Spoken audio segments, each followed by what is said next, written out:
बिस्मिल्लाहिर्रहमानिर्रहीम और अस्सलाम वालेकुम। 20 जनवरी पाकिस्तान में मंगल की शाम और आसिम मुनीर्स डिफेक्टो फॉर्म 47 मिलिट्री राज डे 52। आज काफ़ी सारी अहम खबरें हैं। एक तो अडयाला जेल के सामने की सूरत हाल आपको बतानी है, फिर सदर ट्रंप जो हैं उन्होंने तकरीबन खुली जंग शुरू कर दी है यूरोप के साथ, और पहली बार सदर ट्रंप ने यूरोपियन हेड ऑफ स्टेट्स जो हैं, प्रेसिडेंट्स और प्राइम मिनिस्टर्स, उनके जो प्राइवेट मैसेजेस हैं उनको लीक करना शुरू कर दिया है पब्लिक में। और पहली बार ही यूरोपियन हेड ऑफ स्टेट्स अब सीधे टकरा गए हैं सदर ट्रंप को, वो भी सख्त बयानात दे रहे हैं और ट्रेड बजूका की बात हो रही है। ट्रेड बजूका क्या है उस पर भी बात कर रहे हैं, क्योंकि यूरोप जो है वो कह रहा है कि अब हम ट्रेड बजूका का हथियार जो है वो इस्तेमाल करेंगे। इस पर भी हम बात करेंगे। साथ ही साथ आसिम मुनीर साहब जो हैं वो जा पहुंचे हैं पुलिस लाइन, उस पर भी बात करेंगे। राणा सनाउल्लाह ने सीधा असम्बली के फ्लोर पर कह दिया कि हाँ, फरवरी 2024 का इलेक्शन जो है वो चोरी हुआ था और हमने चोरी किया था। इसके अलावा भी अहम खबरें हैं जिनको इस व्लॉग के अंदर ऐड करेंगे। सबसे पहले बात करते हैं अडयाला की। आपको मुबारक हो। और जो सोशल मीडिया के ऊपर हमारे बहुत सारे लोग आवाज़ उठाने वाले हैं और ग्राउंड पर जो वर्कर्स हैं, सबकी आवाज़ उठाने पर आज अच्छी तादाद में वहाँ लोग थे। उतनी अच्छी तादाद तो अभी भी नहीं थी जितनी होनी चाहिए, लेकिन पिछले दिनों की निस्बत एक बड़ी तादाद में वहाँ पर लोग पहुँचे। पंजाब से भी पहुंचे और खैबर पख्तूनख्वा से भी पहुंचे। अब एग्जैक्टली क्योंकि अभी लोग वहां गैदर हुए हैं थोड़ी देर पहले या चंद घंटे पहले, सुबह तक एग्जैक्ट पिक्चर आ जाएगी कहां से कितने लोग आए। लेकिन यह जरूर है कि सोशल मीडिया पर आवाज़ उठाने से, आप सबके आवाज़ उठाने से, हमारे कहने से अब जो सूरत हाल है वो थोड़ी तब्दील होती हुई नजर आई है अडयाला जेल के सामने। आज इमरान खान की बहनें भी वहाँ मौजूद थीं हमेशा की तरह, और इंटरनेशनल मीडिया भी मौजूद था जो उनके इंटरव्यूज़ भी ले रहा था और ओवरऑल कवरेज भी कर रहा था। अब रात के वक्त ये दोबारा फिर क्या बेशर्मी बेहयाई करते हैं या नहीं करते, करनी तो नहीं चाहिए, लेकिन बहरहाल उसके ऊपर नज़र रखेंगे और आपको कल सुबह के व्लॉग में बताएंगे कि क्या हुआ। इस वक्त वहाँ पर दोबारा से इमरान खान साहब को आइसोलेशन में ही रखा है। ना उनकी मुलाकात करवाई गई है, ना उनकी ज़ौजा बुशरा बीबी की मुलाकात उनकी फैमिली के साथ करवाई गई है। बहनें भी बैठी रही हैं, इंतज़ार करती रही हैं, और बुशरा बीबी की फैमिली भी इंतज़ार करती रही है। तो मुलाकात आज एक बार फिर नहीं हुई, लेकिन जेल के बाहर आज एक, मैं ये तो नहीं कहूँगा बहुत बड़ी, लेकिन एक अच्छी तादाद में लोग जो है वो वहाँ पहुँचे हुए हैं, जो हम अप्रिशिएट करते हैं। सख्त सर्दी है, इसके बावजूद लोगों का वहाँ आना बहुत ही अप्रिशिएट हम उसे कर रहे हैं, और जाहिर है इस नंबर को बढ़ाने की आने वाले दिनों में कोशिश की जाएगी। अब चलते हैं ज़रा जो दूसरी सूरत हाल डेवलप हो रही है इस वक्त, उसकी तरफ चलते हैं। और वो सूरत हाल ये है कि जो पाकिस्तान के वज़ीर दिफा हैं उन्होंने जाली पिज़्ज़ा हट का इफ्तिताह कर दिया है। जी हाँ, आपको यकीन नहीं हो रहा होगा कि मैं क्या सुन रहा हूँ। हमें भी नहीं पता था जब तक पिज़्ज़ा हट, अच्छा ये हम पिज़्ज़ा कहते हैं गांव में रहने वाले लोग, ये जो पिज़्ज़ा है ये ज़रा नाम बिगाड़ के इसी तरीके से शायद इटालियन कहते हैं, और बहुत सारे वेस्टर्न कंट्रीज़ में इसको पिज़्ज़ा जिसे हम कहते हैं उसे पिज़्ज़ा कहते हैं। तो ये सिर्फ बोलने के लिए ऐसा है, कहीं ऐसा ना समझिएगा कि मैं भी मरियम औरंगज़ेब साहबा की तरह आजकल आधे अल्फाज खा रहा हूँ। आखिर पर उनकी वीडियो भी रखेंगे, क्योंकि कल मैंने जल्दी में वीडियो रखी और आगे निकल गए, तो बहुत सारे दोस्तों ने कमेंट्स में मैंने पढ़ा एतराज़ किया हुआ है कि आपने बताया ही नहीं वो सारा मामला है क्या। तो मैं उसे एक्सप्लेन नहीं कर सका, मेरी माजरत। आज कोशिश करूंगा व्लॉग के आखिर पर एक्सप्लेन करूं। बहरहाल आज सियालकोट के अंदर सियालकोटी जो रंगबाज हैं ख्वाजा आसिफ, उन्होंने एक पिज़्ज़ा हट का इफ्तिताह कर दिया, और बाद में पिज़्ज़ा हट ने बताया कि ये असल पिज़्ज़ा हट नहीं है। जिस तरह के नकल ये वज़ीर दिफा हैं, जिस तरह के नकल ये MNA हैं, उसी तरह का जाली काम इन्होंने आज किया है। गालिबन वो किसी ने ऐसे ही ख्वाजा आसिफ के किसी अजीज़ ने, दोस्त ने, किसी ने, जिसने भी, क्योंकि ये इफ्तिताह कर रहे हैं तो कोई करीबी होंगे इनके, तो उन्होंने ऐसे ही, जैसे पाकिस्तान के अंदर स्टारबक्स की जगह पर कई लोगों ने नाम रखा हुआ है सतार बख्श, स्टारबक्स और सतार बख्श, तो वो इंग्लिश में थोड़ा सा लोगो शोगो भी मिलता जुलता बनाकर अपना काम चलाते हैं। बहरहाल ये एक अलग बहस है कि क्यों रखा है, ठीक रखा है, गलत रखा है, लेकिन एक डिफेंस मिनिस्टर को इस तरह की छिछोरी हरकतें करना कि वो एक जाली पिज़्ज़ा हट का इफ्तिताह कर रहे हैं, और पिज़्ज़ा हट बता रहा है कि ये जाली है, जालसाजी है, और ये भी बता रहे हैं कि हमने केस भी किया है। पता नहीं ख्वाजा साहब पर भी इसका केस होगा या नहीं होगा, लेकिन सर मंडाते ही औले पड़े ख्वाजा साहब के दिन आजकल अच्छे नहीं चल रहे।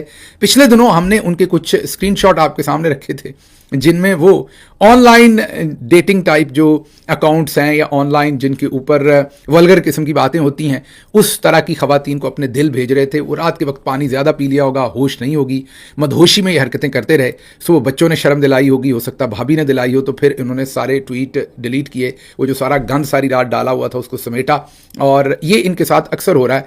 आज पिज़्ज़ा हट में ये मामू बन गए या ये लोगों को मामू बना रहे हैं, तो अब सियालकोट के लोगों को ये पता हो कि ये जो पिज़्ज़ा हट है ये जाली है, और जो पाकिस्तान के अंदर असल पिज़्ज़ा हट को ओन करने वाली कंपनी है वो कहती है कि इसका किचन साफ़ है या गंदा है, इसकी गारंटी हम नहीं दे सकते, ना ही इसके अंदर क्या इस्तेमाल होगा इसकी गारंटी हम दे सकते हैं, ये असल पिज़्ज़ा हट नहीं है। तो ये एक कंट्रोवर्सी।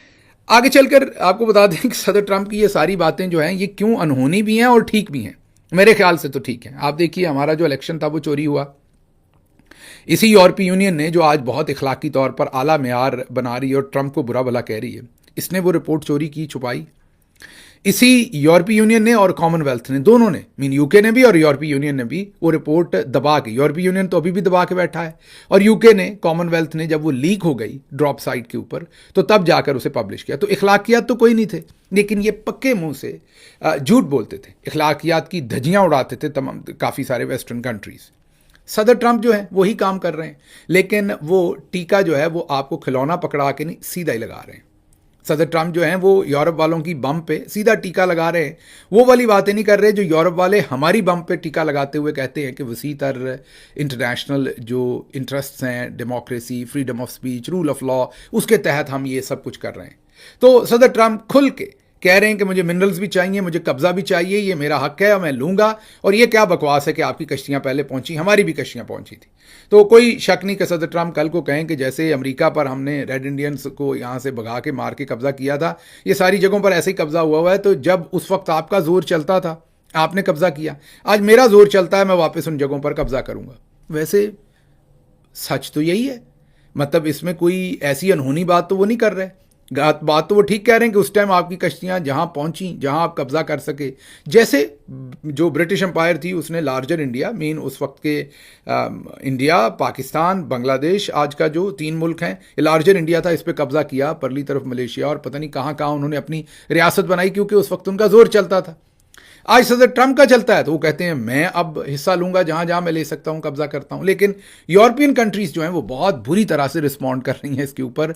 उनको वो बम पे टीका लगता है तो हई तो होती है ना, या उई तो होती है, तो वो अब मैं वो उई अम्मा गाने की बात नहीं कर रहा, लेकिन काम वही हो रहा है यूरोप की तरफ से इस टाइम। लेकिन ये सब कुछ पहले सोचना चाहिए था, मुनाफकत करने से पहले सोचना चाहिए था। इनकी मुनाफकत भी वो लौंडे लपाड़े वाली है कि जहां पर खुद जोर चलता है वहां पर तमाम मुनाफकत, लेकिन जहां खुद जोर नहीं चलता वहां अब सीसी कर रहे हैं। बहरहाल हुआ कुछ यूं है कि सदर ट्रंप ने 17 जनवरी को यह कहा कि अगर मुझे ग्रीनलैंड, मेरे साथ को मुआहदा ना किया गया और ग्रीनलैंड मुझे ना दिया गया तो मैं ये तो हम खबर आपको दे चुके हैं कि Denmark, Norway, Sweden, France, Germany, बरतानिया, नीदरलैंड्स, फिनलैंड, इन पर 10% टैरिफ लगा दूंगा। ये उन्होंने बयान दे दिया। अब इस बयान के बाद जाहिर है काफ़ी बातचीत हुई, मुल्कों ने रिटेलिएट भी किया। उन्होंने सीधा कहा कि अगर जून 1 तक, ये मैं फरवरी 1 से लगाऊंगा, जून 1 तक अगर ये मामला सेटल ना हुआ तो मैं 25% टैरिफ लगा दूंगा। अब यूरोप और अमेरिका का जितना ट्रेड है उसमें अगर अमेरिका ये टैरिफ लगा देता है, क्योंकि अमेरिका के पास पॉपुलेशन बड़ी है, ये आपने समझना है, क्योंकि आबादी पाकिस्तान से तकरीबन दुगनी आबादी है अमेरिका की, तकरीबन मैं कह रहा हूँ, पूरी दुगनी नहीं होगी लेकिन तकरीबन दुगनी आबादी, और उनकी जो बाइंग पावर है वो बहुत ज़्यादा है। तो इस वजह से पूरी दुनिया के लिए, इवन चाइना भी ये जो अमेरिका को कई चीज़ों के अंदर डायरेक्टली टक्करता नहीं है, ऐसा नहीं कि चाइना की फ़ौज कोई बहुत ही वीक है।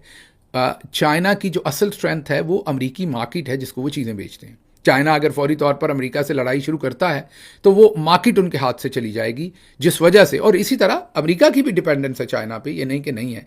तो इस वजह से इन दोनों मुल्कों के अंदर आप कोई हार्ड कॉन्फ्लिक्ट होता हुआ नहीं देखते, सर्द जंग ही रहती है, कंट्रोल की जंग रहती है, बाकी काम आगे पीछे रहता है। इसी तरह अमेरिका को भी नुकसान होगा यूरोप के साथ, ये जो लड़ाई शुरू हुई है बहुत नुकसान होगा, इसमें कोई शक नहीं, और यूरोप को भी बहुत नुकसान होगा। इसीलिए सब परेशान हैं कि ये ट्रंप कर क्या रहा है।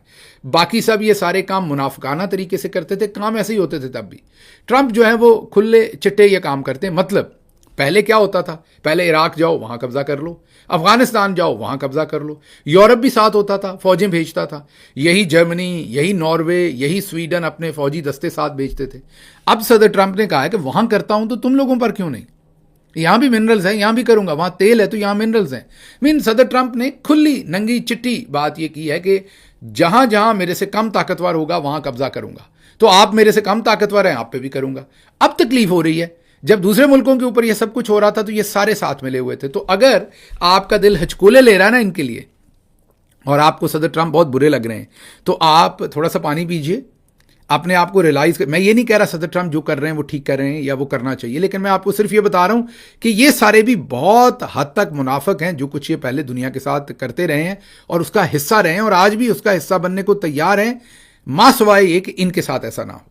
खैर 17 तारीख को जब ये टैरिफ की बात हो गई, उसके बाद 18 तारीख को सदर ट्रंप का मैसेज एक उन्होंने नॉर्वेजियन प्राइम मिनिस्टर को किया। वैसे वो बड़ी हैरानकुन हरकत थी सदर ट्रंप की भी, क्योंकि मसला डेनमार्क का है। अब डेनमार्क, स्वीडन और नॉर्वे स्कैंडिनेवियन कंट्री, जाहिर है फिनलैंड वगैरह भी, ये बहुत करीब करीब है और एक दूसरे पर इनका इन्हसार भी है, कनेक्शन भी है। लेकिन उन्होंने सीधा जो टारगेट है वो नॉर्वे को किया। नॉर्वे के पास जाहिर है ऑयल शॉयल भी काफ़ी ज़्यादा है, समंदर से ऑयल काफ़ी निकलता है वहाँ, तो वो ज़रा ऑयल रिच कंट्री है वो भी, नॉर्वे भी। उनको उन्होंने कहा सदर ट्रंप ने कि जो वहाँ की जो हेड ऑफ स्टेट को उन्होंने कहा कि considering your country decided not to give me the Nobel Peace Prize, कि आपके मुल्क ने मुझे नोबेल पीस प्राइज़ नहीं दिया, मैंने 8 से ज़्यादा जंगें रुकवाई, अब मैं ऑब्लिगेटेड फील नहीं करता कि मैं पीस के लिए काम करूँ। ख्वाहिश मेरी अभी भी होगी कि मैं पीस के लिए काम करूं, लेकिन अब मैं ऑब्लिगेटेड नहीं, मेरे पे कोई जिम्मेदारी नहीं है। अब मैं वही करूंगा जो अमेरिका के लिए बेहतर होगा। मतलब दूसरे लफ्जों में कह रहा हूं कि अब तुम लोगों को मैं सीधा करूंगा, मुझे तुम लोगों ने नोबेल प्राइज नहीं दिया, तो अब आपके मुल्क ने, हालांकि अब नॉर्वे का पॉइंट ऑफ व्यू क्या है कि नोबेल पीस प्राइज जो है वो हम नहीं देते, वो वहां पर एक कमेटी बनी हुई है जो देती है, जो इंडिपेंडेंट है, नॉर्वे में ही है, तो हम नहीं देते। अब मसला क्या बना कि जो सदर ट्रंप 2025 में एक्सपेक्ट कर रहे थे कि उन्हें नोबेल पीस प्राइज़ मिलेगा, और इससे पहले ओबामा को मिल चुका है जंगें रुकवाने या पीस के लिए काम करने पर, तो इन्होंने उनको देने की बजाय वेनेजुएला की जो अपोजिशन लीडर थी मारिया मचाडो, उसको दे दिया।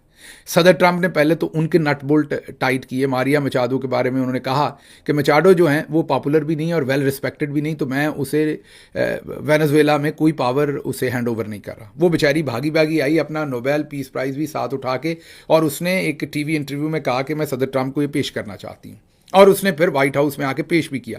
और सदर ट्रंप ने एक 8वीं क्लास के बच्चे की तरह किसी और की ट्रॉफी खुद पकड़कर मुस्कुराते हुए तस्वीर भी बनाई कि ये देखो तुम लोगों ने नहीं दिया, नोबेल प्राइज मेरे घर चलकर आ गया, ये देखो मुझे दे दिया इसने। उसके बाद सदर ट्रंप ने 19-20 तारीख को ग्रीनलैंड का एक तस्वीर जारी की जिसमें अमरीकी झंडा गाड़ रहे हैं वाइस प्रेसिडेंट वैंस और सेक्रेटरी स्टेट जो वहाँ के वजीर खारजा अमरीका के मार्को रूबियो और ट्रंप, वो वहाँ पर एक झंडा लगा रहे हैं। ग्रीनलैंड यूएस टेरिटरी इस्टेब्लिश 2026 उसके ऊपर लिखा हुआ है। जाहिर है जो इसके साथ ही उन्होंने ओवल ऑफिस की एक तस्वीर भी जारी की जिसमें यूरोपियन लीडर सारे सदर ट्रंप के साथ मिल रहे हैं और छोटे बच्चों की तरह सामने बैठे हुए हैं। मीन इक्वल लेवल्स पर काम नहीं हो रहा, सामने बैठे हैं। सदर ट्रंप जो हैं वो मास्टर कुर्सी पर बैठे हैं, मीन अपने ऑफिस चेयर पर।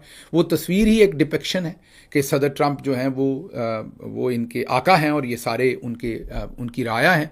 इसी तरीके से इनको बिठाया हुआ है उन्होंने, और पीछे जाहिर है एआई से बनी है ये तस्वीर असल है, ऐसे ही था ये, सिर्फ उन्होंने एआई से पीछे नक्शा रखा है, जो मैप है ना वो दोबारा रखा है। तस्वीर यही थी, तस्वीर ऐसे ही बनी थी। वो जो मैप है उसमें ग्रीनलैंड को भी उन्होंने अमेरिका का हिस्सा दिखा दिया सदर ट्रंप ने, और वेनेजुएला को भी दिखा दिया। अब आगे आगे देखें, ग्रीनलैंड के बाद सदर ट्रंप आगे भी चलेंगे, आगे आइसलैंड भी है, आगे फिर और भी बहुत सारे काम हो गए। स्कॉटलैंड बहुत खूबसूरत लगता है सदर ट्रंप